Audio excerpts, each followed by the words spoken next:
Y quiero invitarlos, si traen sus Biblias ahí, al capítulo 22 de Hechos.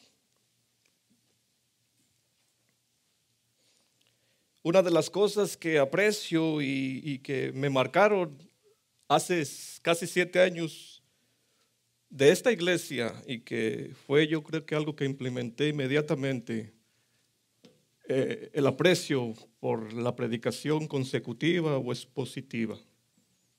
No era algo de mi ADN, pero aquí fui instruido y fui convencido que esa es la manera de honrar al Señor, predicando de ese modo. Así que aquí fue donde yo aprendí eso, y a modo de gratitud, pues hoy quiero exponer su palabra, ¿verdad? ¿Tienen el capítulo 22? Vamos a leer en el versículo 16, 22, 16, y dice así: Ahora pues, ¿por qué te detienes? Levántate y bautízate y lava tus pecados, invocando su nombre. Vamos a orar. Padre, rogamos que tú bendigas la exposición de tu palabra, que tu Espíritu Santo pueda ministrar a cada necesidad de los que están presentes aquí. Padre, ayúdanos. Abre, Señor, nuestro entendimiento. Háblanos a través de tu preciosa palabra, y que la exposición de la misma, Señor, pueda traer luz. Que nosotros te podamos honrar, Señor, con vidas que te agradan. Dame entendimiento y dame también fluidez de palabra, y dame tu unción, Señor, para darte honra en esta hora. Bendice este tiempo en el nombre de Cristo Jesús. Amén. Quizás todos nosotros vamos o hemos pasado o pasaremos por algún momento en las aguas de lo que yo llamo la acusación infundada, o mejor dicho, la difamación, que una vez se sale al público, como el agua que se derrama al piso, ya no la podrás recoger. Quizás tú has experimentado eso en algún momento, o lo vas a hacer en algún día, pero gracias sean dadas al Señor, que nos da la fuerza y la gracia para poder defendernos con lo que llamamos testimonio. Una defensa. Y de eso queremos hablar en esta mañana. Si tú has pasado por allí, ten ánimo. No estás solo. El apóstol Pablo pasó por algo similar. Cristo Jesús mismo pasó por algo similar. Así que no estamos solos. Tenemos una nube de testigos que han pasado por acusaciones serias en sus vidas. Y en esta mañana, Pablo nos va a mostrar cómo le hizo frente. Cómo presentó defensa ante las acusaciones por las que quieren su cabeza, quieren su muerte. Y de eso quiero hablar. El título del mensaje es un testimonio de la gracia de Cristo para un pueblo renuente. Un testimonio de la gracia de Cristo para un pueblo renuente. Estaremos exponiendo básicamente todo el capítulo 22, parte del 21-37 hasta el 22 al 29. Y la idea central es que Lucas quiere mostrar el gran aprecio de Pablo por su pueblo al presentar una defensa formal, al hablar de su conversión y más tarde, posteriormente, de su comisión, y a usar estas cosas como una defensa del evangelio a un pueblo nuevamente renuente a escuchar, un pueblo que está airado contra él. A modo de contexto, hemos entrado al capítulo 21, básicamente donde vemos una conclusión de Pablo de sus 3 viajes misioneros, e inicia su regreso a casa, e inicia su regreso a Jerusalén, donde vamos a ver que es arrestado, es encadenado, y él va a empezar una serie de defensas, 6 defensas que va a hacer, que posteriormente van a culminar con su viaje a Roma. Y aquí vemos el bosquejo de Lucas, ¿verdad? Y me seréis testigos desde Judea hasta lo último de la tierra. Bueno, Pablo va a ir hasta lo último, lo que se conocía como lo último de la tierra, que era Roma. Allá va a ir cumpliendo lo que Dios había prometido. Me van a ser testigos. Y Pablo lo va a hacer a modo de defensas primero que nada, la primera defensa aquí ante su propio pueblo judío. Después ante los reyes romanos. Pero él va a presentar defensa. La semana pasada vimos cómo el deseo de Pablo era llegar a Jerusalén, traer esta ofrenda que con tanto esmero se preocupó por contarla para mostrarle algo al pueblo de Jerusalén, a la iglesia de Jerusalén, que era, vean, las iglesias gentiles tienen aprecio por ustedes. Él estaba preocupado si esta ofrenda iba a ser aceptada por la iglesia madre o la iglesia judía o no. Pero él vio que fue recibida con buen agrado, pero no paró allí. La respuesta de los ancianos y los líderes fue: ya ves, Pablo, como hay muchos judíos que han creído y todos son celosos de la ley. En otras palabras le estaban diciendo: Pablo, entiéndenos. Aquí hay que todavía están arraigados a ciertas tradiciones, son celosos. Y le sugieren algo a Pablo. Pablo, para desmentir todo lo que se ha dicho de ti, lo que hablan de ti, te proponemos, Pablo, que hay 4 hombres que han hecho un voto. Por favor, paga sus precios de ellos y purifícate con ellos. Con la idea y la intención de que las aguas se puedan aclarar. Pablo es un personaje muy conflictivo. Tienen muchas cosas que decir de él. Pero haciendo esto, cree la iglesia de Jerusalén que las cosas van a aclararse. Pablo sigue su consejo. Muy comprometedor para mi vista, pero ya vemos lo que pasó. Al 7º día, antes de ofrecer el sacrificio, unos judíos de Asia lo vieron en el templo. Y ya sabemos lo que sucedió. Ya sabemos los cargos que le hicieron. Ayúdenos, auxilio. Habla contra el pueblo, está contra la ley y contra este lugar, hablando del templo. Esos son los cargos. Y ya vemos cómo la multitud está enfurecida, que a no ser que el comandante viene deprisa y lo rescata, Pablo hubiera muerto en manos de su pueblo judío. Y esto nos advierte, ya el Espíritu Santo le había advertido en cada ciudad. Se estaba cumpliendo ya Pablo. Ahora Pablo, en lo que nos toca hoy, está apresado y él va a exponer su defensa. Ve conmigo en tu mente un Pablo golpeado, ensangrentado, que está herido, pero aún así hace uso de fuerzas extras para presentar defensa a su amado pueblo, a su propio pueblo judío.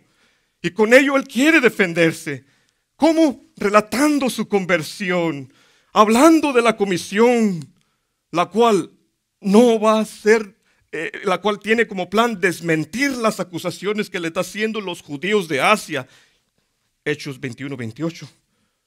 Aunque ya vemos que todo esto es rechazado al final de cuentas. Lo rechazan por los gritos de la multitud que gritan por su muerte. En el 22. Así que vamos a ver cómo maneja Pablo esta situación. En ese entonces, el bosquejo son 3 puntos como buen bautista. Pablo entre 2 mundos, del versículo 21-37 hasta el 1-2. Luego vamos a ver también Pablo el perseguidor, relatando su conversión y su comisión. Y finalmente Pablo el romano. Así que el primer punto es ese, Pablo entre 2 mundos. Así que vemos a Pablo subiendo sus escalones, con muchos soldados rodeándolo, y él en ese, hermanos, lo llevan a la fortaleza, la Antonia, donde allí estaban todos los comandantes y sus soldados, ¿verdad? Pablo muy probablemente ya en la cima de los escalones, que se cree que son los mismos escalones donde Pilatos puso a Jesucristo, al pueblo que gritaba enfurecido: mátenlo. Es la misma historia de Pablo. Ahí está, con un pueblo enfurecido, que gritan por su muerte. Entonces Pablo se para ahí y hace fuerzas extras, como lo he dicho, y se arrima al comandante para pedirle permiso para hablar a su amado pueblo. Así que vamos a leer en eso entonces para exponer Pablo entre dos mundos. Dice la palabra de Dios así en el versículo 21-37. Cuando comenzaron a meter a Pablo en la fortaleza, dijo al tribuno: ¿se me permite decirte algo? Y él dijo: ¿sabes griego? ¿No eres tú el egipcio que levantó una sedición ante estos días y sacó al desierto los 4,000 sicarios?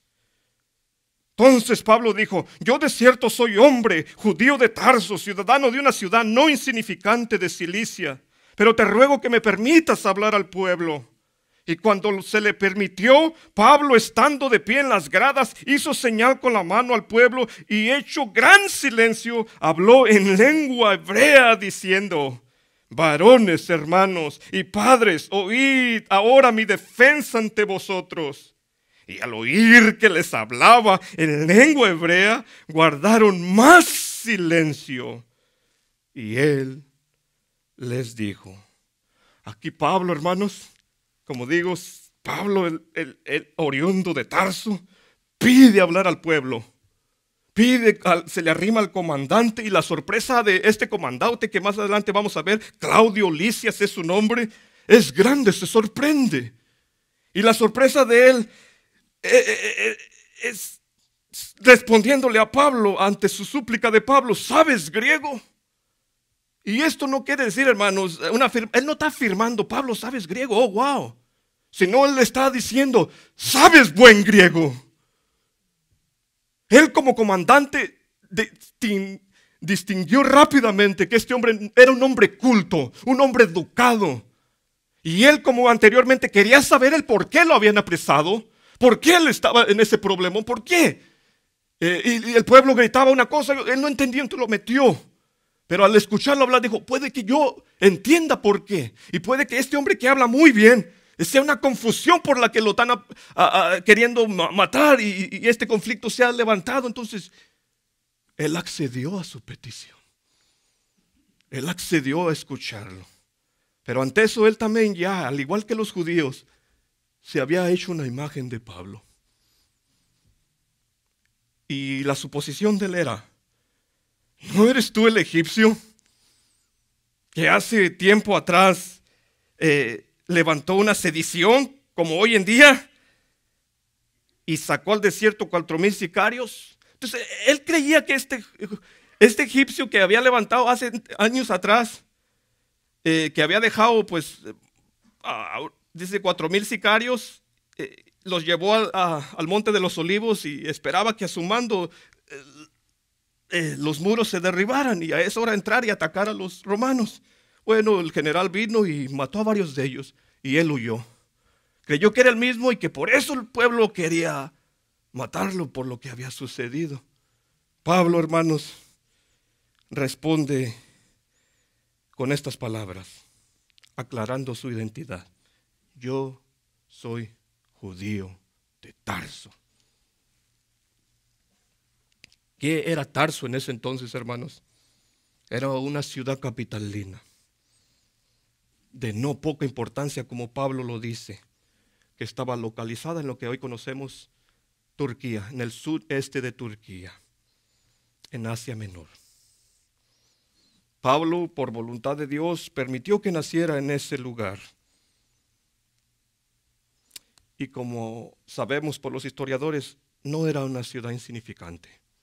Era un centro educativo de educación de la más alta calidad, que nada tenía que pedirle o envidiarle a Atenas o Alejandría, dos de las escuelas muy importantes en el tiempo de Pablo. Tarso tenía una educación fina. Allí él había nacido, además de ser también un centro comercial muy próspero en el tiempo de Pablo, donde tenía un puerto que era básicamente la puerta de entrada a todo Asia Menor. Entonces había fluidez de economía y había buena educación, un Harvard de hoy día. Eso era Tarso, hermanos. Al oír esto, el modo que se le arrimó, la súplica que le hizo al comandante, el comandante accedió. Su opinión cambió tocante a la persona de Pablo al darse cuenta que era un hombre educado, muy educado. De otra manera, hermanos, jamás le hubiera permitido a ningún preso hablar al pueblo, pero se le dio la oportunidad a Pablo. Tremendo. ¿Cómo logró Pablo esto? ¿Cómo logró, hermanos, estando en cadenas, hacerlo? Bueno, hermanos, era un hombre culto al hablar. Era un hombre que sabía pedir las cosas.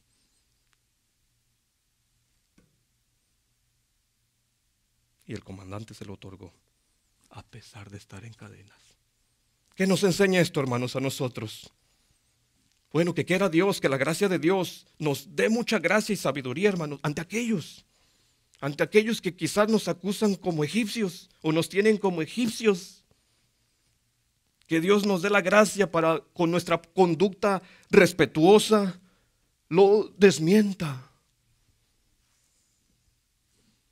Una cosa que vemos aquí es que no podemos evitar que se formen opiniones de nosotros. Pablo no pudo evitar sus ideas preconcebidas de este comandante, pero sí pudo hacer algo, hermanos. Defenderse en su modo de hablar, en su manera de vivir, y así nosotros. Que los cristianos son tal y tal y tal y tal y tal y unos hipócritas. Hermanos, desmentamos con nuestra manera y nuestra conducta respetuosa en modo de manejarnos ante nuestro trabajo, los amigos, compañeros, familiares, vecinos. Amén. Ahí está, hermanos, entonces se sorprendió que este hombre hablara griego y un buen griego, pero más se va a sorprender después, porque Pablo va a presentar su defensa. Pablo, de manera estupenda, hermanos, de manera magistral, no sé, de la cultura judía, un gesto con su mano, quizás se limpió la sangre que tenía en la nariz, en los labios, alzó su mano y el pueblo, que estaba enfurecido, grite, grite, guardó silencio con tan solo ese gesto. Y después se dirigió a ellos, hermanos, de esta manera. Vean el respeto de Pablo. Hermanos y padres, oíd mi defensa. En otras palabras, Pablo con respeto, hermanos, los llama a los grandes ancianos, abuelos, con mucho respeto, y compatriotas. Escuchen lo que tengo que decirles. Y cuando oyeron cómo él se dirigió a ellos como hermanos, y después lo oyeron hablar en su propia lengua natal, el arameo, dice la escritura que guardaron aún más silencio, gran silencio, verso 40. Impresionante cómo Pablo maneja esta situación, hermanos.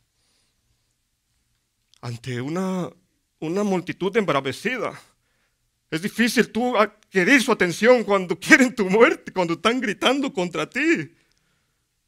Pero Pablo, hermanos, logró manejar la situación, hablándoles de manera respetuosa, pidiendo por su silencio. A pesar, hermanos, de todo el rechazo que ha vivido de ellos, no está molesto con ellos, no está airado con ellos, no los va a condenar, sino con modo cariñoso. Hermanos, por favor, escuchen lo que tengo que decirles. En otras palabras, Pablo, hermanos, a pesar del mal que le han hecho, él los ama. Él ama a sus hermanos y los llama hermanos a su pueblo y busca cercanía con ellos. ¿Cómo? Con esas palabras y al hablarles su propio idioma. Tú te sorprendes cuando un americano bien ojos azules y verdes te habla un español fino. ¿Sabes español?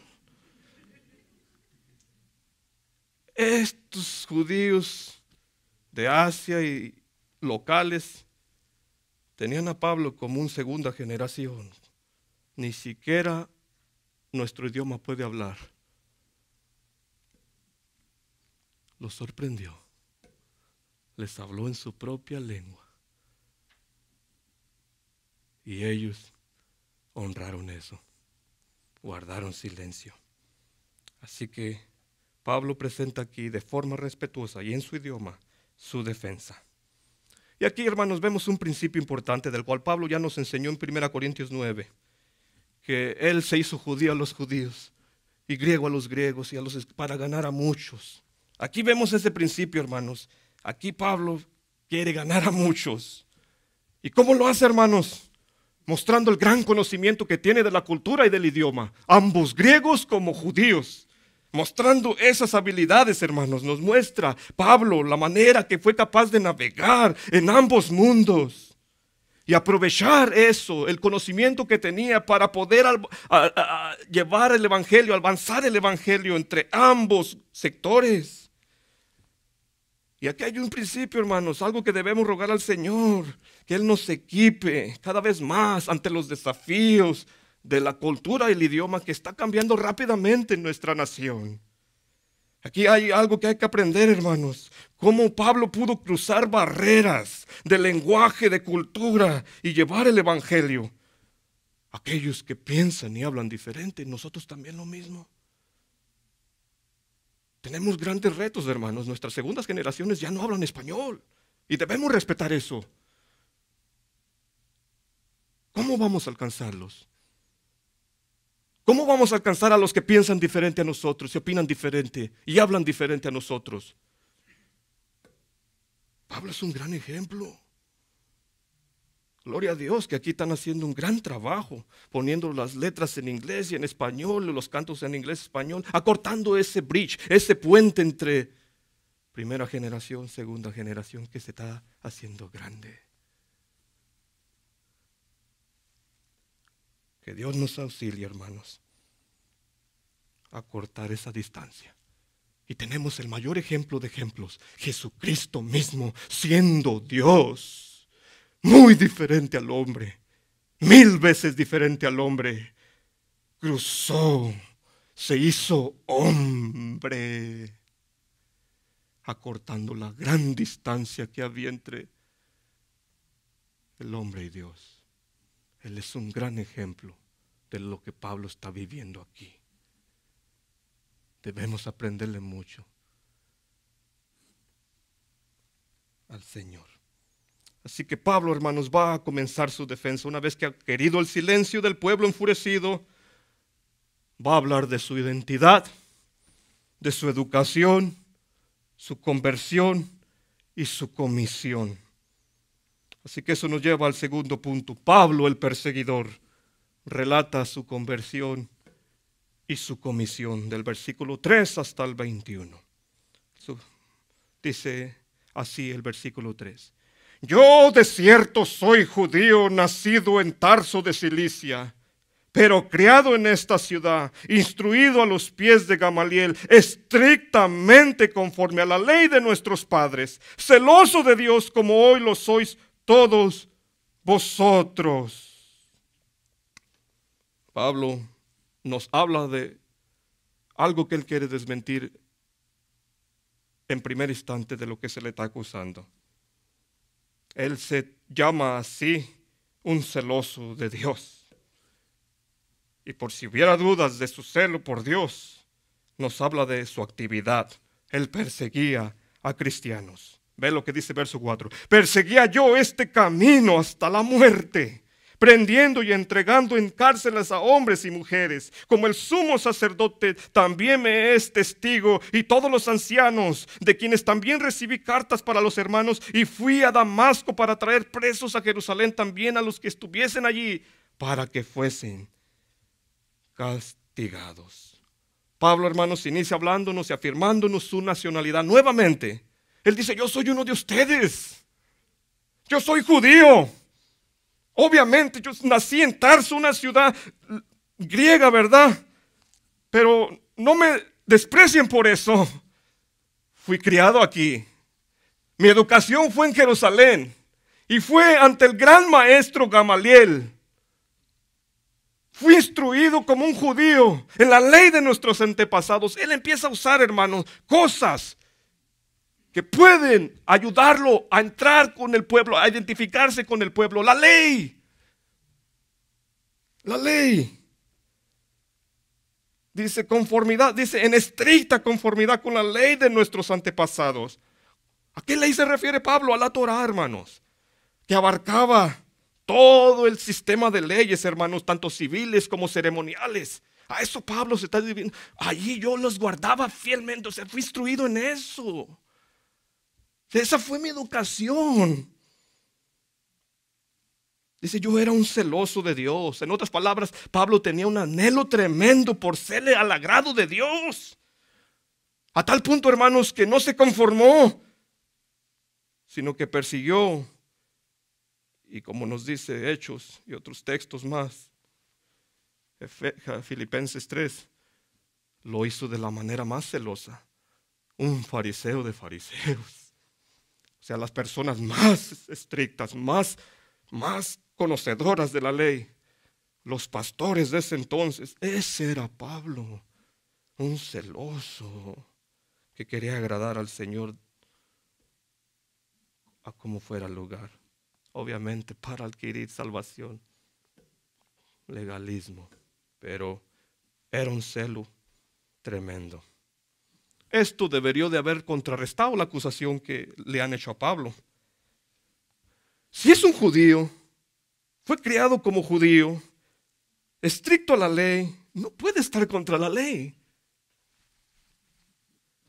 No puede.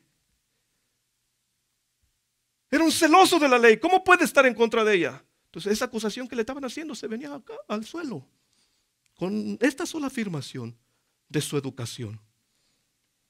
Otro elemento que Pablo acude, hermanos, es a su actividad. Por si no creen eso, que soy un celoso de la ley, busquen con el sumo sacerdote y los ancianos. Ellos me dieron autoridad para ir y perseguir cristianos. Esa era mi actividad por el celo de Dios, creyendo que yo estaba agradando a Dios haciendo esto.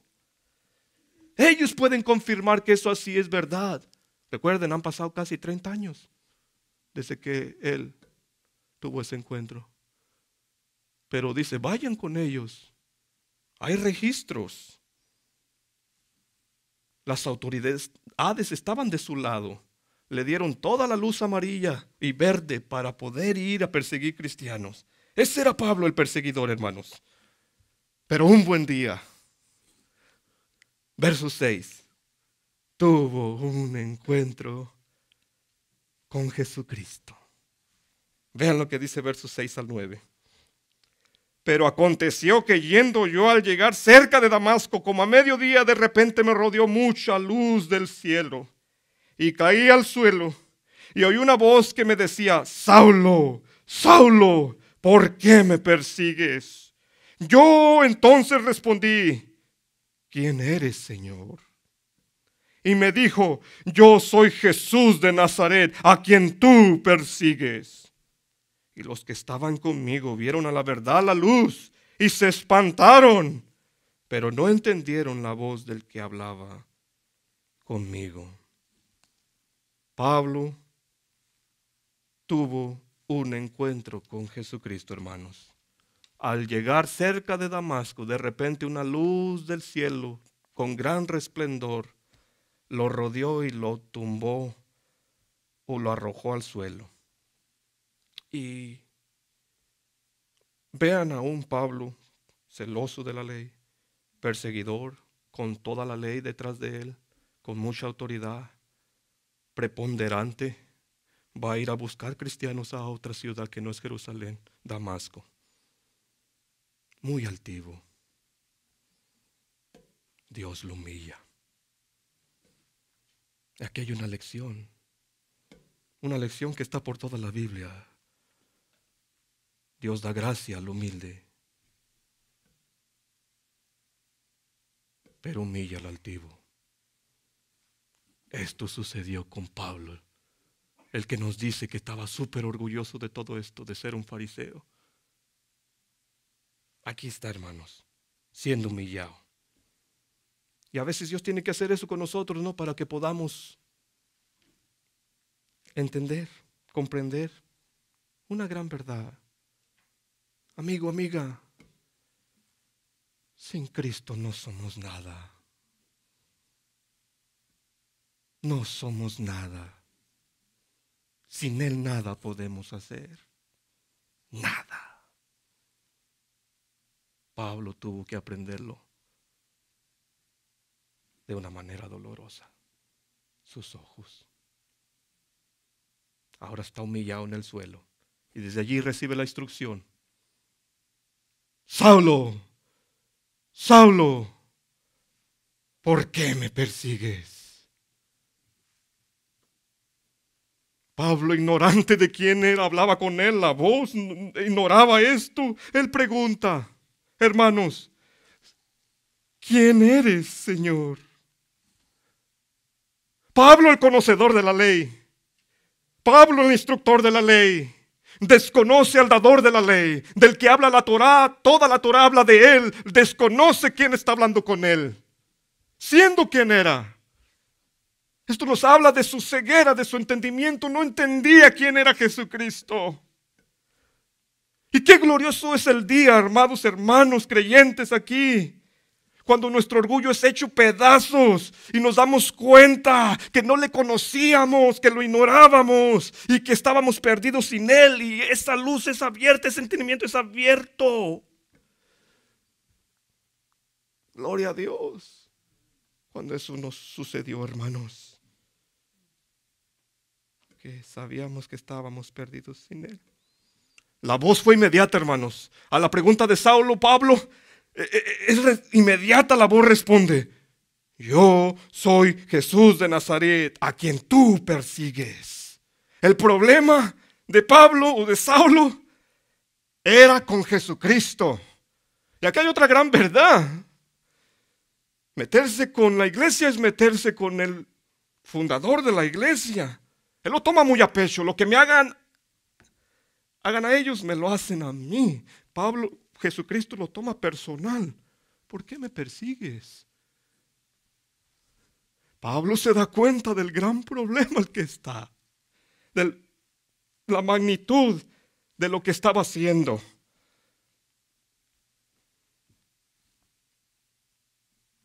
Y él es movido a algo. Pero noten el versículo 9. Vean lo que dice nuevamente el versículo 9. Y a los que estaban conmigo vieron a la verdad la luz y se espantaron, pero no entendieron la voz del que hablaba conmigo. Los compañeros de Pablo vieron esa luz resplandeciente, oyeron esa voz, pero no la distinguieron, no entendieron lo que se estaba hablando a Pablo, hermanos. Y esto es una gran verdad. Tristemente hoy en día hay personas, puedes tú estar sentado aquí en esta hora, pero no entiendes nada de lo que se está hablando desde acá arriba, porque tu entendimiento está cegado. No has escuchado la voz de tu Creador que te llama. Qué experiencia reveladora para Pablo de la gracia de Dios. Él, hermanos,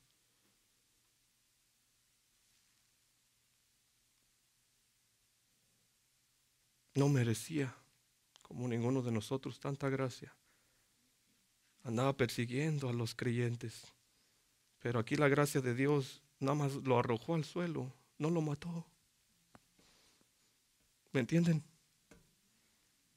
Lo arrojó al suelo y cuestionó: ¿por qué me persigues?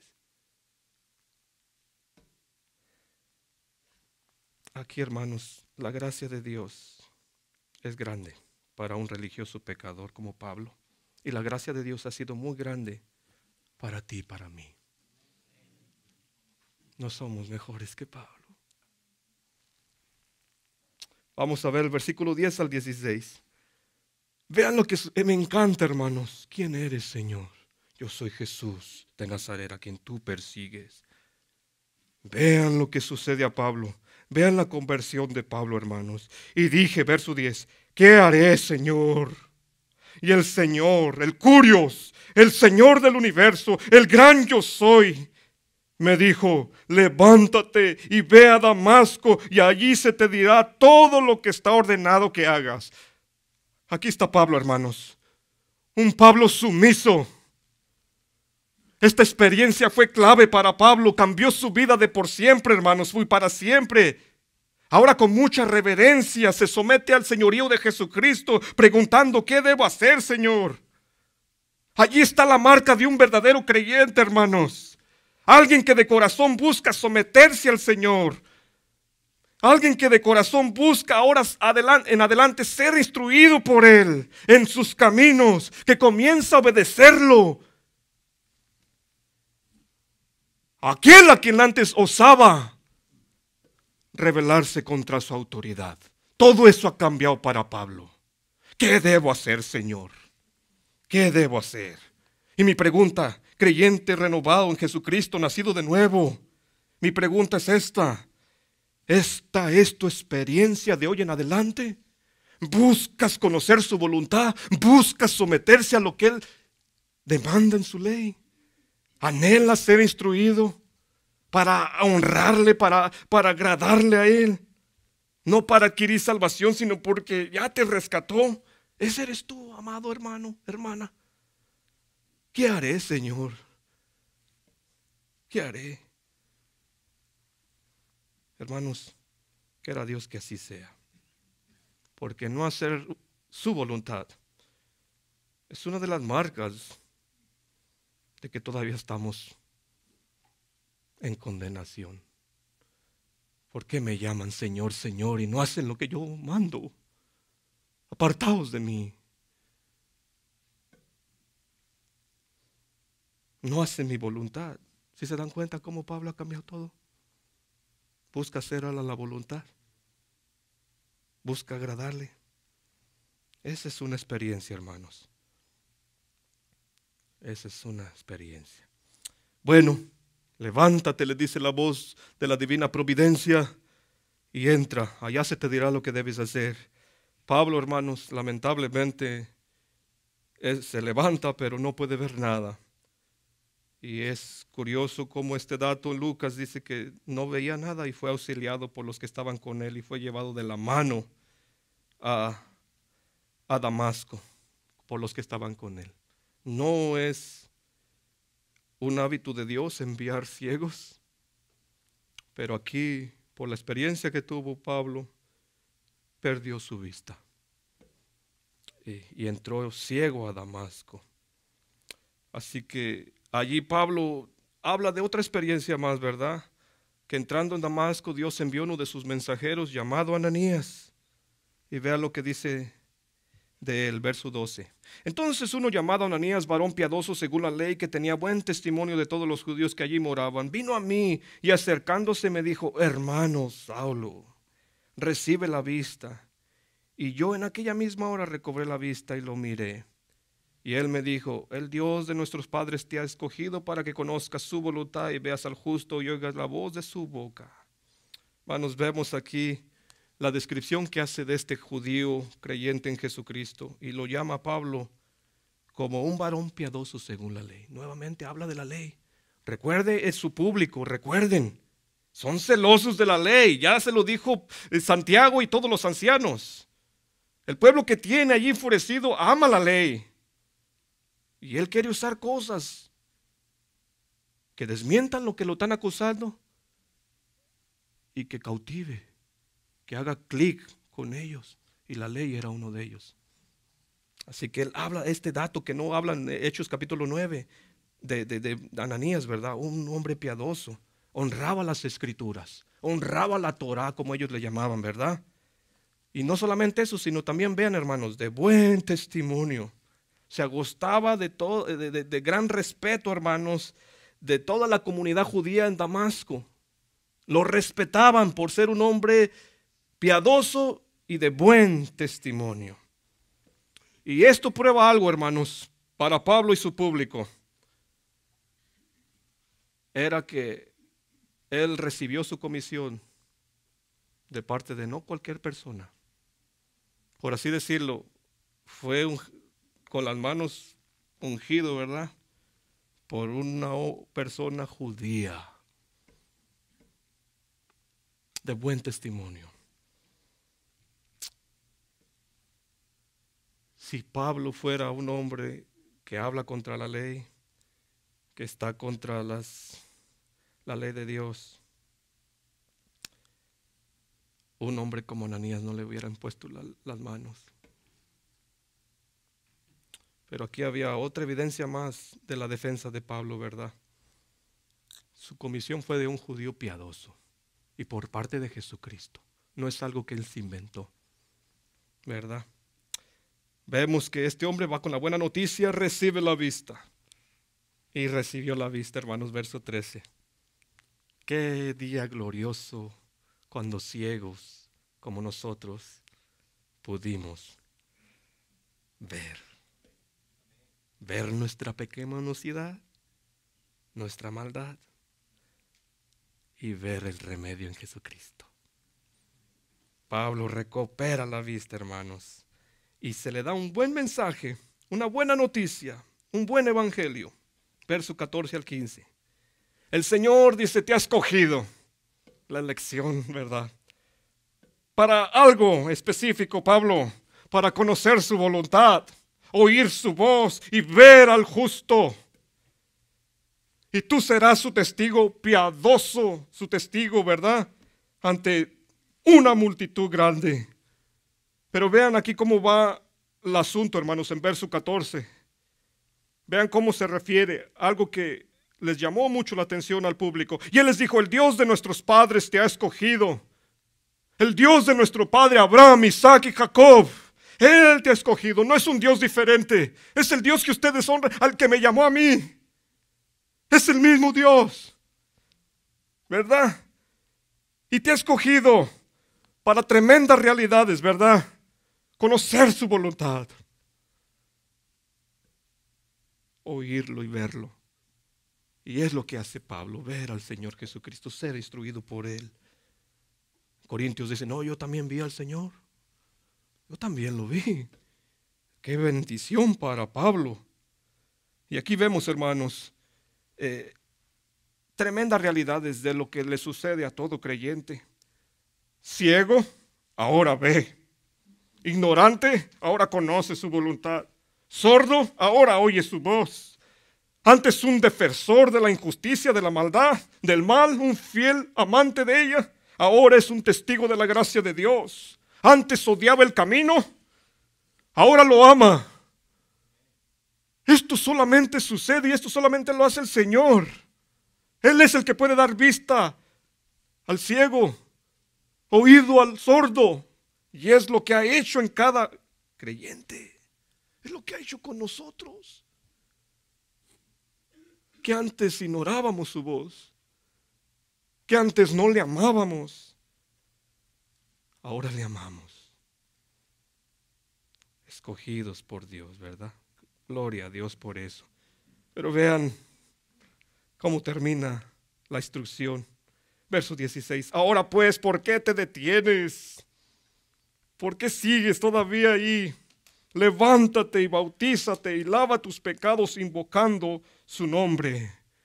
Pablo es bautizado y perdonado, hermanos, en el nombre de Jesucristo. Pablo simplemente se le instruye en lavarse el bautismo en agua, ¿verdad? Como señal de lo que ya ha sucedido internamente. Ya ha sido lavado, ya ha sido limpiado por el Señor Jesucristo, por la palabra de su verdad, por la regeneración de su Espíritu Santo. Ahora simplemente debe dar confesión, ¿verdad? Y declarar en qué nombre. ¿Dónde se encuentra el perdón de pecados, hermanos? En la fe, en el Evangelio de la persona y obra de Jesucristo. Y esto Pablo es instruido a hacerlo invocando su nombre.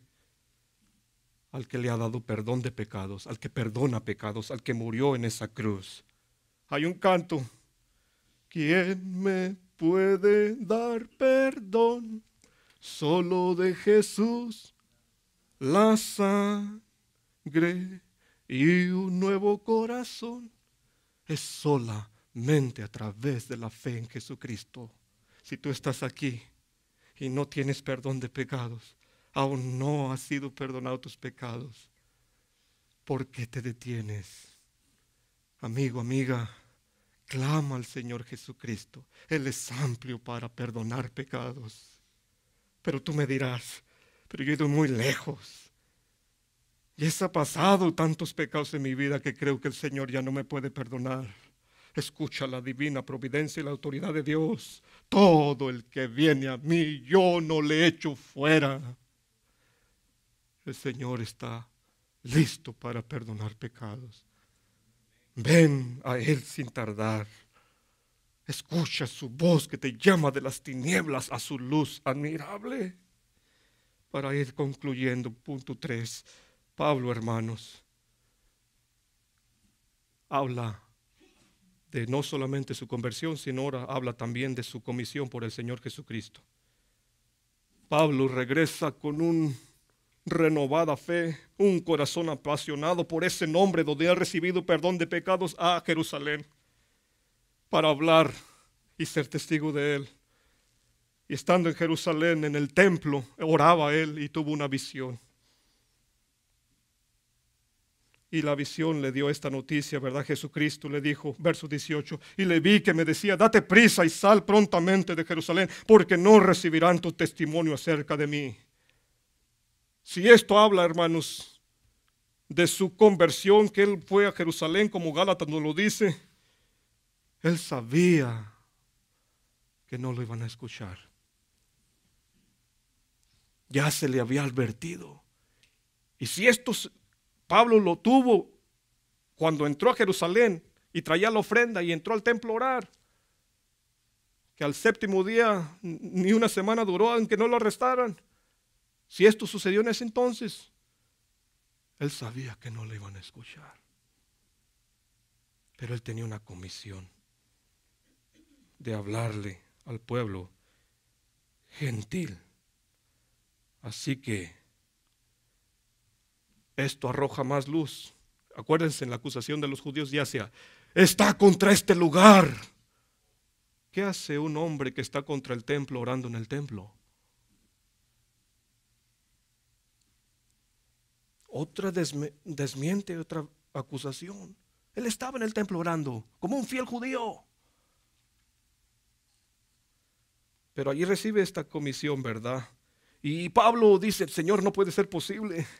Él dialoga con Jesucristo y le dice, Señor, ellos saben. Ellos estaban allí. La experiencia, yo estaba allí cuando estaban dándole muerte a tu siervo Esteban.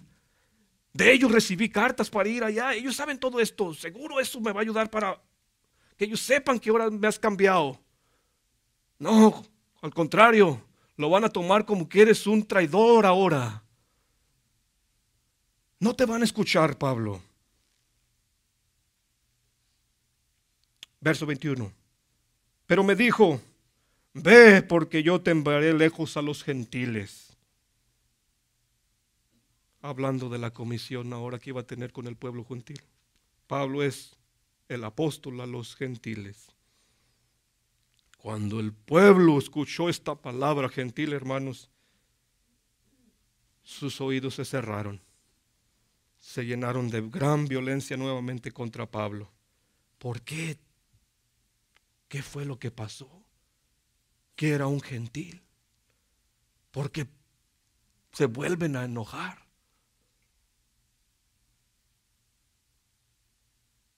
Pablo tocó fibras cuando les dijo, ellos no te van a oír al Mesías. Y más cuando les dice, ahora vas a ir a los gentiles. Se llenaron de ira, hermanos. ¿Por qué? Porque los gentiles no eran nada para los judíos. Eran menos posición. Si los gentiles se querían convertir y ser salvos, debía ser a través del judaísmo. Acuérdense, es necesario que se circunciden y guarden la ley si han de ser salvos. No podían soportar la idea de que la gracia de Dios también fuera para el pueblo pagano y no solamente para ellos. Y se enojaron. Verso 22, hablando del punto número 3, Pablo el ciudadano romano, y le oyeron hasta esta palabra. Entonces alzaron la voz diciendo, quita de la tierra tal hombre, porque no conviene que viva. Y ya vemos, hermanos, cómo arrojaban sus ropas en ira, rasgando sus vestidos, como este hombre ha blasfemado y merece morir. Quítelo de la tierra, o sea, no merece vivir. El tribuno, comandante, pensando que las cosas se iban a aclarar, se confunde, dice, ¿qué pasó ahora? Manda a meter a Pablo antes de que lo deshagan y ordena que sea investigado con latigazos, ¿verdad? Para sacarle la verdad. ¿Qué fue lo que dijo? ¿Quién es? Y Pablo, una vez que va por los soldados amarrado a un poste sí, para ser flagelado, hermanos, él hace una mención interesante. Resulta que también es romano, ciudadano romano. Esto espanta a las personas que lo iban a latigar y van y le dice el centurión al comandante: ¿qué vas a hacer? Has amarrado a un romano. Este hombre va inmediatamente, cuestiona a Pablo: ¿eres romano? Sí lo soy. Dice: pues yo con gran cantidad, una suma de dinero, pude lograr mi ciudadanía. Pablo le dice: pero yo lo soy de nacimiento. Había tres maneras de hacerse ciudadano, hermanos. Una era, probablemente no sabemos cómo el papá o el abuelo de Pablo lograron esa ciudadanía, quizás prestándole un servicio al gobernador, al emperador y recompensado por él. Y así esta ciudadanía fue a ser de Pablo y sus padres. No sabemos. Pero otra manera también era por medio del soborno. A un cónsul pagarle una gran cantidad de dinero para ser ciudadano romano. Que cosa que en el tiempo del emperador Claudio, por eso él se llamaba Claudio Lisias, a lo mejor dándole gratitud, ¿verdad?, por haberlo hecho ciudadano, era muy común. Entonces era por el soborno o por un favor hecho al gobierno o por nacimiento. Pablo, yo soy por nacimiento. Entonces es una pregunta, hermanos, que viene aquí cuando él va a ser latigado. Recuerden, este modo era una injusticia, ¿verdad?, para un romano. No se castigaba así un romano. ¿Qué era esto? Bueno, la forma que Jesús fue latigado, que fue casi desfigurado. Muchas personas no soportaban eso, hermanos. Muchas personas morían en ese momento o quedaban desválidos de por vida, dañados, afectados, porque estas correas tenían plomo y hueso que rasgaban la carne donde quiera que golpeaba. Y estos soldados no eran tiernos al hacerlo, lo hacían hasta cansarse y tornarse. No era 40 menos 1 como los judíos, varazos. Estos eran látigos. Pablo quiso prevenir esto porque vio que esto era una injusticia y sácalo de su ciudadanía romana, ¿verdad? Así que afirmado, una vez que afirma su ciudadanía, hermanos, los soldados se apartan. Los que le iban a dar tormento, dice la Biblia. Y el comandante, hermanos, al enterarse, tuvo temor por haberlo atado, porque esto no se hace. Tenía primero que ser enjuiciado y luego castigado si así se decidía, ¿verdad? Pero no al revés. La conclusión es esta, hermanos. Todo esto es muestra de la inocencia de Pablo ante los judíos y ante el comandante o los romanos. Con toda esta defensa, Pablo quiere darles testimonio, hermanos, como defensa del evangelio, el que abraza y proclama con la esperanza de que muchos también crean. Pablo es inocente de las acusaciones que le ha hecho su pueblo, de lo que pensaba el comandante, y aún es un romano que no debe ser castigado. Aplicación para ir terminando, para creyentes. Ya sea que nuestra conversión fue muy relativamente tranquila, no fuiste muy hondo en el pecado, o asombrosa, realmente Dios te sacó desde el fondo, no importa. Debemos estar listos para presentar defensa ante aquellos que demandan una explicación de nuestra fe. La Biblia lo llama como sal y luz en todo momento. Hermanos, como gratitud al Señor, hablemos de lo que Cristo ha hecho. Vivamos para Él y para que otros vean la fe que hay en nosotros. Otra aplicación es la pasión de Pablo, hermanos. Lo cautivó. El nombre de Jesucristo, el perdón de pecados en Jesucristo lo cautivó, lo domó, lo sometió. que así para nosotros, que haya una pasión para dar testimonio a los perdidos de la gracia del Evangelio, aquellos que no tienen esperanza, que nosotros le digamos, sí hay esperanza. Yo estuve allí, yo anduve vagando en el error, de allí me alcanzó el Señor y te puede alcanzar a ti. Aún a aquellos que nos difaman y te dices cristiano, y mira, hay que presentar defensa, hermanos. Aquellos que nos maldicen necesitan oír defensa del Evangelio.